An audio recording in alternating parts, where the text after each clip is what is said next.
Lors de la dernière rencontre des conseils des maires de la MRC de Bonaventure, le préfet a voulu passer un message sur la base offerte de l'aéroport de Bonaventure dans un contexte de déni au profit d'un nouvel aérodrome.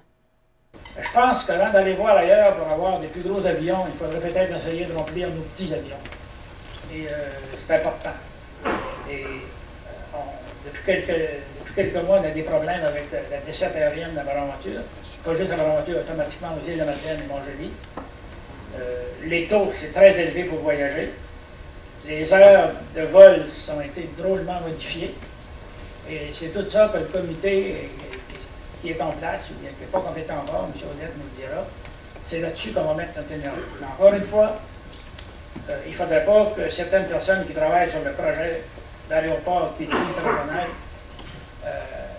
laissent croire à la population qu'il n'y a pas d'aéroport décent là, dans Gaspésie. C'est sur un tout autre sujet que les citoyens engagés présents se sont interrogés. Mon nom est Bertrand Saint-Onge, je suis un citoyen de Saint-Alphonse. Mesdames et messieurs les maires, monsieur le préfet, vous avez sûrement pris connaissance de la démarche citoyenne qui a été entreprise depuis environ 2 mois à l'intérieur de la MRC Bonaventure et Avignon au sujet de notre LET de Saint-Alphonse, où vous êtes tous des clients, où tous les déchets domestiques de nos citoyens, de nos municipalités arrivent. Et depuis 2 ans, on participe à une réunion du comité de vigilance qui se réunit une fois par année pour nous faire le rapport des activités qui se passent à notre site d'enfouissement, à notre LET, donc à votre LET. Et depuis 2 ans, on nous signale des problématiques environnementales que pour des environnementalistes ou des gens ordinaires comme moi, on trouve important de soulever. Le ministère de l'Environnement, par les rapports qui sont produits par la municipalité, il faut prendre conscience que ce n'est pas le ministère de l'Environnement qui fait les analyses, c'est le LET qui fait ces analyses, qui les soumet au ministère de l'Environnement, et le ministère de l'Environnement, suite aux analyses déposées, émet des recommandations ou des avis.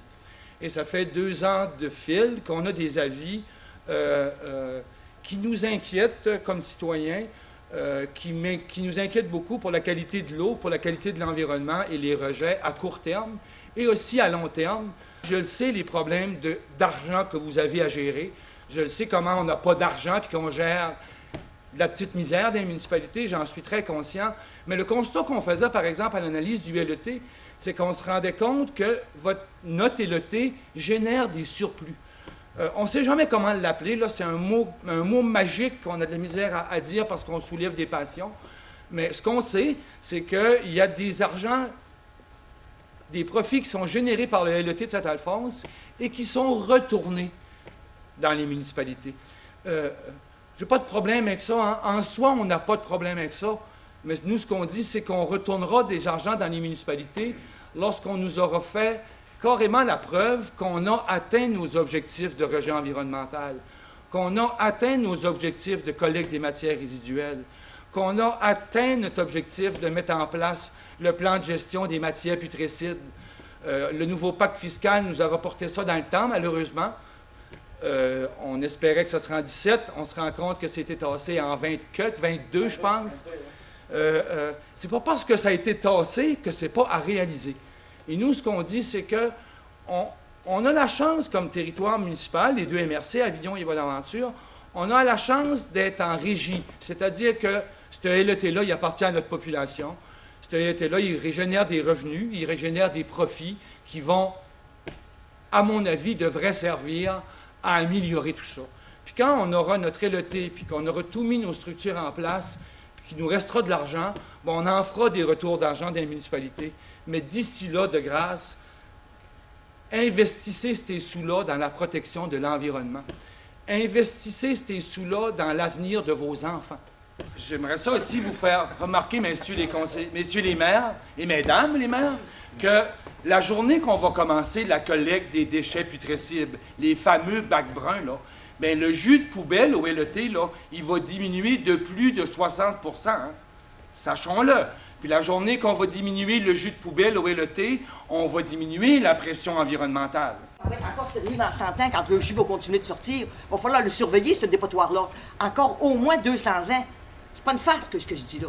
Le jus, il va sortir pendant 200 ans. Fait qu'on a à y penser sérieusement. Et j'aimerais ça revenir maintenant sur votre PV du mois de juillet, où vous nous annoncez que vous partez en consultation pour le plan de gestion des matières résiduelles. J'aimerais ça savoir si les dates ont été annoncées, s'il y a une ébauche du plan de gestion qui est en circulation, si on peut le lire.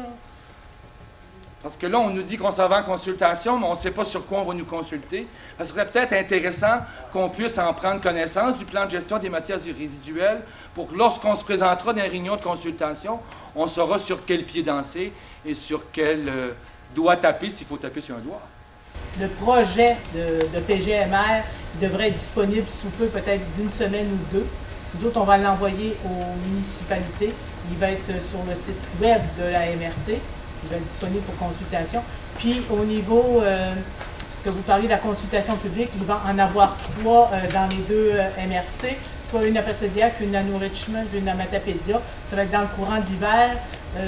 Il va y avoir des avis publics dans les journaux qui va donner aussi un résumé du PGMR. Espérons que les rencontres ne seront pas pendant la période des fêtes pour permettre à un maximum de gens d'avoir le temps de bien s'informer.